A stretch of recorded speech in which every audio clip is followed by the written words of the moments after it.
Merci à Instant Gaming qui sponsorise cette vidéo.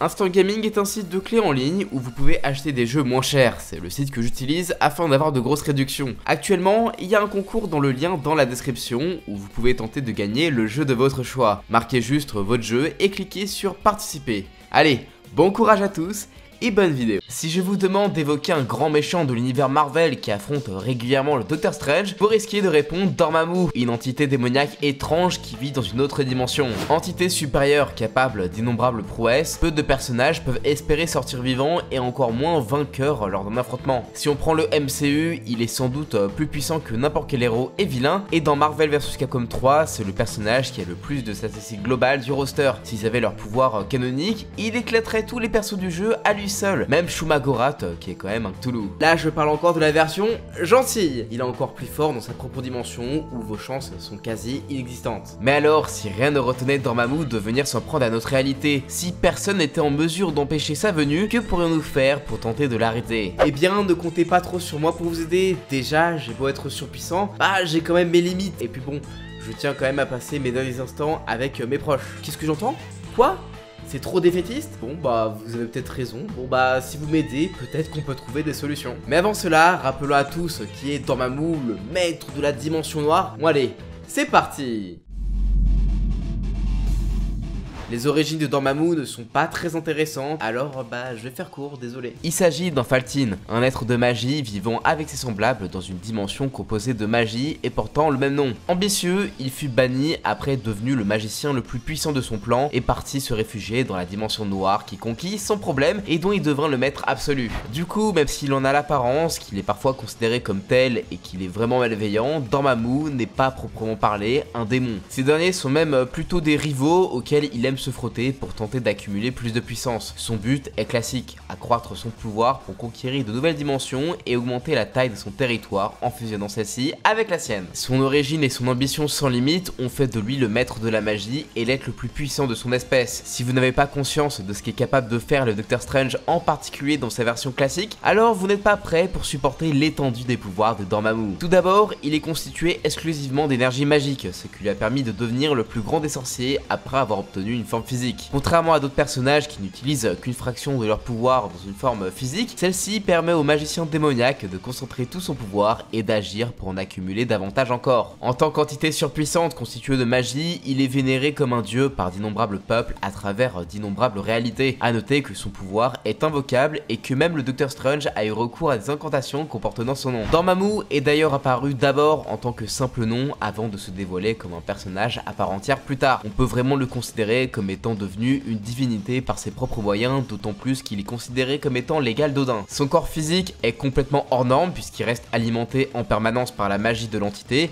il est donc indestructible, immortel, peut modifier sa taille, sa vitesse ou encore sa force à volonté. Il peut mettre à terre un Hulk très en colère sur le moindre effort et pire encore, sa propre colère pourrait détruire la dimension noire, pourtant elle-même constituée de plusieurs réalités. Question magie, eh ben impossible de vous décrire les limites du personnage puisqu'à une exception prête que nous verrons plus tard, il est le maître absolu de la magie. Considérez donc qu'il lui est possible de réaliser n'importe quelle chose qui puisse être faite par un autre magicien de l'univers Marvel. Ouais, rien que ça. Bien évidemment, il peut utiliser son énergie magique comme n'importe quelle source d'énergie et dispose de nombreux pouvoirs assez classiques finalement, comme la projection d'énergie, manipuler la matière, se téléporter dans l'espace-temps ou même dans d'autres dimensions. Bref, des pouvoirs relativement accessibles à n'importe quelle entité. En plus de ses capacités, Dormammu dispose de pouvoirs un peu moins communs, comme la possibilité de donner une partie de ses pouvoirs temporairement à d'autres personnes, qu'il s'agisse de ses sbires ou de ceux qui l'invoquent comme le Docteur Strange. Il peut aussi créer des êtres artificiels pour se faire une armée ou tromper l'ennemi et peut utiliser la nécromancie pour ressusciter les morts. Non seulement Dormammu est un monstre, mais s'il décide de faire d'un personnage quelconque son émissaire sur Terre, vous aurez sans doute beaucoup de mal à le gérer aussi. Et si ça se trouve, les protagonistes de Dark Souls sont en réalité des disciples de Dormammu, mais bon,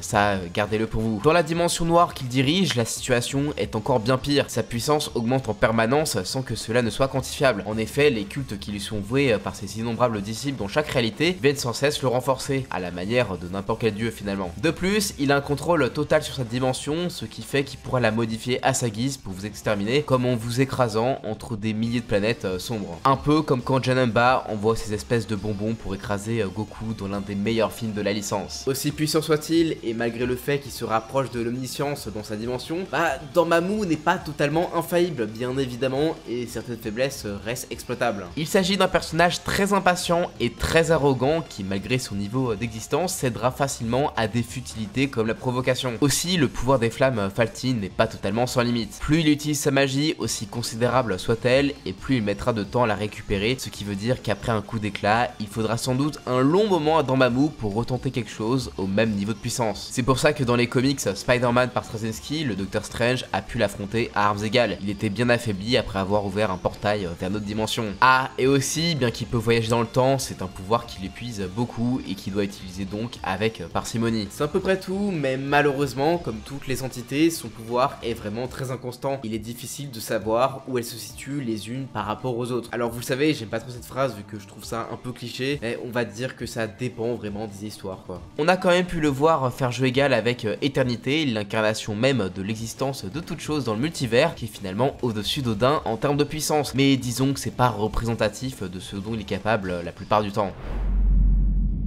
Deadpool il est immortel et omniscient, donc ça peut passer. Ghost Rider? Les deux sont liés à l'enfer, donc peut-être. Doctor Strange. Wanda Maximoff, elle est liée à la magie, tout comme Doctor Strange. Doctor Strange pourrait le vaincre. Aussi peut-être Wanda pourrait. Mais pas dans sa forme classique, elle devra se concentrer tout son pouvoir car Dormammu est une entité vivant dans sa propre dimension, la dimension noire. Rien n'indique qu'avec son niveau de puissance, Dormammu ne puisse enlever l'immortalité de Deadpool. Et si Thanos a pu le faire, nul doute que Dormammu puisse en faire autant. D'autant plus que dans les comics récents, l'immortalité de Deadpool n'est plus, il a juste un facteur autoguérisseur complètement pété. Alors, en détruisant chacune de ses cellules avec une simple attaque, il s'en débarrasserait sans problème. Immortel ou non, Deadpool est un simple humain avec quelques capacités exceptionnelles. Il sera totalement incapable de faire quoi que ce soit à Dormammu qui n'aura jamais à considérer ce personnage. Le Ghost Rider n'aura aucun effet sur lui et n'a de toute façon aucun moyen de se mettre en position de l'attaquer. Dormammu n'est pas un démon et vit dans un plan d'existence bien au-delà du Ghost Rider ou même encore de son pire adversaire Mephisto. Le magicien enflammé a en effet créé le démon Satanish avec sa magie qui a déjà été capable de vaincre Mephisto dans sa propre dimension même s'ils sont égaux la plupart du temps. Le regard pénitent ne marchera pas comme ça ne fonctionne pas sur Thanos ou d'autres trucs supérieurs. Les pierres ne comptent pas dans un duel car Dormammu pourrait très bien les avoir en sa possession également et les rares fois où Strange a pu agir à son encontre c'est uniquement face à sa forme physique et seulement parce que le magicien enflammé s'est restreint lui-même ou qu'il était affaibli à cause du scénario. Strange est intelligent et sait qu'il n'a aucune chance face à lui alors il pousse l'entité à réduire sa puissance en prétextant que celui-ci serait trop nul pour gagner à armes égales. Et concernant Wanda Maximoff, elle est moins forte que Strange, du coup elle a aucune chance face à Dormammu. Ah clairement il fait un peu bête le Dormammu pour quelqu'un de son rang. Tout comme les immortels, il peut être emprisonné, pas tué, comme ça plus de problème pendant beaucoup de temps. C'est faux, l'immortalité n'est valable que lorsque tu affrontes un adversaire du même plan d'existence ou d'un plan inférieur au tien. N'importe quelle entité supérieure pourrait enlever l'immortalité d'un dieu random par exemple en claquant des doigts. Et tu verras qu'il est vraiment possible de vaincre Dormammu même si c'est très difficile. Sentry sûrement, Hulk en World Breaker, Goku et Thor peut-être. Pas sûr. Le Hulk Breaker, si Hulk se lâche complètement et arrête de se contenir, il explose complètement Dormammu et il y a aussi Sentry qui peut le vaincre. Hulk n'a aucune chance contre Dormammu, c'est un élément qui revient très souvent car Hulk a effectivement déjà vaincu Dormammu dans les comics, mais c'est un cas très particulier car celui-ci avait été dépossédé de ses pouvoirs par sa sœur jumelle, Umar. La plupart du temps, c'est elle qui est soumise au pouvoir de Dormammu d'ailleurs. Sentry est clairement surestimé ici et n'aurait aucune chance. À voir du Sentry partout, j'ai l'impression de revoir les innombrables duels de personnages contre Itachi où le fandom le surestimait pour des raisons étranges. Mais ça, je vous en dis pas plus, on en parlera sur la chaîne manga. Mais bon, si Sentry s'est fait atomiser par Knull, qui est un truc bien cosmique, y a aucune raison que Dormammu ne puisse en faire de même. Pour Goku, je pense que beaucoup n'imaginent pas l'écart de puissance entre ce genre d'entité, mais je vais pas détailler car j'ai déjà fait une vidéo concernant Goku et Vegeta face à l'univers Marvel, tu trouveras toutes les réponses dont tu as besoin dedans en tout cas. Peut-être Sardoche, le membre des Éternels. Il est capable de contrôler les esprits, il peut donc faire ce qu'il veut à Dormammu. C'était sûr en fait! C'était sûr! Dans un duel duel de puissance, et même avec tout le tryhard qu'on lui connaît, ça risque de rester compliqué pour Sardoche. Bon, pour parler de druide, si on prend celui des films, je pense que ça va être compliqué. Il est pas assez puissant pour endormir un céleste tout seul, alors un truc à peu près similaire, voire même plus fort, bah c'est impossible. Je suis même pas sûr que ça fonctionne si les éternels se réunissent avec le grand esprit. Je pense que Odin peut le tuer, il a déjà battu Thanos. Thanos est un personnage qui accomplit beaucoup de choses, et à la manière de Batman d'ailleurs, surtout s'il se prépare longtemps et qui dispose d'artefacts divers. Mais dans des conditions normales, il se fera tuer en un quart de seconde, sans avoir eu le temps de dire au revoir. Et pour Odin, eh bien techniquement c'est un personnage du même rang, les deux se sont battus dans un duel d'échecs cosmique d'ailleurs, mais comme les entités sont très inconsistantes, impossible de trancher sur la question sans faire preuve de mauvaise foi. Je pense que le Beyonder serait largement suffisant. Après tout, il a un contrôle total sur la réalité et sur tous les aspects liés à celle-ci. Effectivement, le Beyonder est extra multiversel, tandis que Dormammu n'est qu'extra universel. Le Beyonder est beaucoup plus puissant que le Tribunal Vivant, Éternité et plein de trucs cosmiques réunis. Il lui suffirait de le souhaiter pour simplement effacer Dormammu de la réalité. C'est d'ailleurs valable pour tous les Beyonders du coup. Espérons que Dormammu ne vienne pas à Trigger, ou plutôt Thriller, le roi de la pop. Serait-il aussi affecté par le claquement de doigts? Eh bien, si le Docteur Strange a pu rendre fou Dormammu du MCU avec la pierre du temps, on peut imaginer sans problème qu'il sera affecté par l'union de celle-ci. La dimension noire reste intégrée à son univers, contrairement à celle des Beyonders par exemple. Cyttorak aussi je pense. En vrai, le fléau peut-être en termes de force pure. Non, il peut rien faire le pauvre fléau. Ne sous-estimez jamais le fléau qui est le champion du démon Cyttorak. C'est une entité similaire à Dormammu en quelque sorte, qui possède également un contrôle total sur sa propre dimension. Mais tout comme les Beyonders, sa dimension n'existe pas dans le multivers. De plus, les Vishanti, un trio de divinités dont le but est de protéger la Terre, notamment contre Dormammu, s'est toujours montré hésitant à interférer avec les affaires de Cyttorak, ce qui prouve encore une fois la toute-puissance de ce dernier. Techniquement, il n'a pas de limite au pouvoir qu'il peut conférer au fléau, alors si la situation l'exige, peut-être que celui-ci sera aussi capable de vaincre le sorcier enflammé. Ouais, rien que ça. J'ai bien pensé Galactus quand il est au max de sa forme. À mon avis, il peut le battre. Un être à sa taille au sens propre, les Célestes,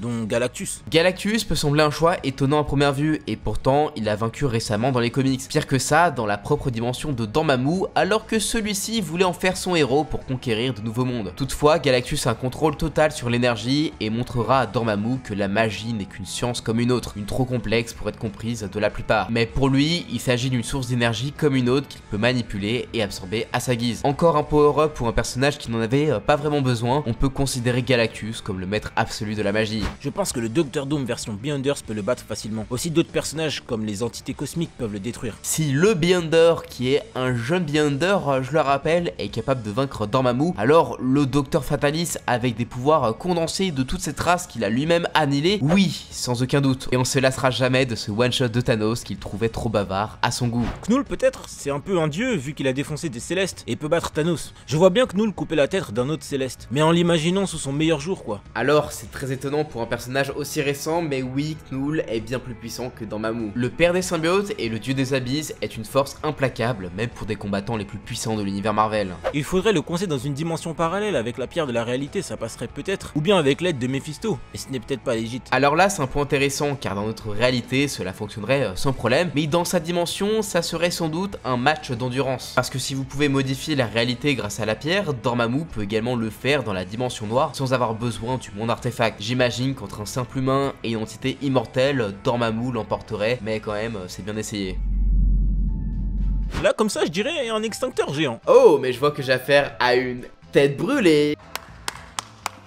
Ouais, c'est très rigolo. Hein. En vrai, franchement, si c'était pas des flammes magiques, je suis sûr que ça aurait pu marcher en tout cas. Et si ça se trouve, Dormammu n'a jamais conquis la Terre, uniquement à cause de la surface aquatique, louée soit les océans. Kirby évidemment, juste après le petit-déj. J'avais fait une vidéo sur Kirby l'année dernière, et aussi improbable que cela puisse paraître, oui, il devrait bien être capable de dévorer Dormammu sans se fouler, ainsi que la dimension noire au passage. Y a pas à dire, même Dyson ne produit pas des aspirateurs aussi performants. Si Shaggy Ultra Instinct utilise 0,00001% de sa puissance, il peut anéantir un univers, donc ouais. Bon, là c'est one shot, zéro débat quoi. Par contre, anéantir un univers, un seul, tu sous-estimes quand même l'ami Shaggy je trouve. Vous l'aurez compris, venir à bout de Dormammu n'est pas une tâche des plus simples et c'est complètement hors de portée pour de simples mortels. Même en s'y mettant tous sans pouvoir, ils nous extermineraient en une fraction de seconde, transformant par l'occasion la Terre en l'un de ses trophées pour décorer la dimension noire. Je pense à toi, Jean Sasuke, qui fait des rituels démoniaques dans ta chambre. Arrête s'il te plaît. Si un jour Dormammu répond à ton appel, on y passerait tous sans exception. Si vous vous rappelez, on avait déjà fait Flash et Batman dans le même format, mais là, l'affrontement est quand même d'un tout autre niveau. N'hésitez pas à suggérer vos cibles pour votre prochain adversaire, que ce soit des personnes de comics, de films, de mangas et tout. Enfin bon, je verrai, genre je sais pas, Bob l'éponge, enfin j'en sais rien, mettez qui vous voulez quoi, peu importe la difficulté. Je pense qu'en se remuant les méninges, on devrait finir quand même par s'en sortir. Enfin bref, j'espère que la vidéo vous aura plu et je vous dis à la prochaine. Ciao!